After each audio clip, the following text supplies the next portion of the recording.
Hello Philippines and hello world! Another day, another vlog. At heto nga, tagpunta kami ng SM ngayong araw ng linggo. Kailangan natin magpunta rito. Alam nyo na, may pruweba tayo sa nagbigay ng pera. Kasi nga kahapon hindi ako nakapunta kasi nga pagod na pagod ang lola nyo. Pagkatapos heto, si Maron takbo ng takbo. Habol naman ang lola. Hinabol nga namin to elevator na ito kasi nga napagkatagal-tagal maghintay kapag aantay na ulit bumaba. Ano daw? Ayoko nang ulitin, nakakapagod.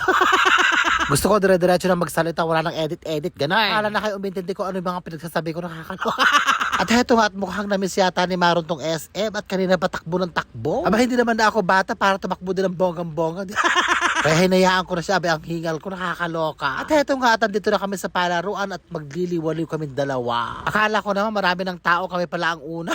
Siya at maglalaro na kami dalawa. Pagkatapos nga namin maglaro, abay nagutom kami. Sabi ko nga sa kanya, mag-isip na siya ng kakaina. Siya kasi ang nasusunod kapag ganito, para maraming ka siyang makain. Kasi yung mga gusto ko ayaw naman niya. Kaya sinusundan ko na lang siya. Tignan natin kung saan siya pupunta. Dito nga siya sa McDonald's nagpunta kaya napakadami ng tao. Kaya ang sabi niya, mag-take out na lang daw kaming dalawa. At sa bahay na nga lang daw namin kakainin. Malapit na pala ang Chinese New Year. At heto nga ang kanilang palamuti dito sa SM. So paano yun? Hanggang sa muli, I love you all and I thank you.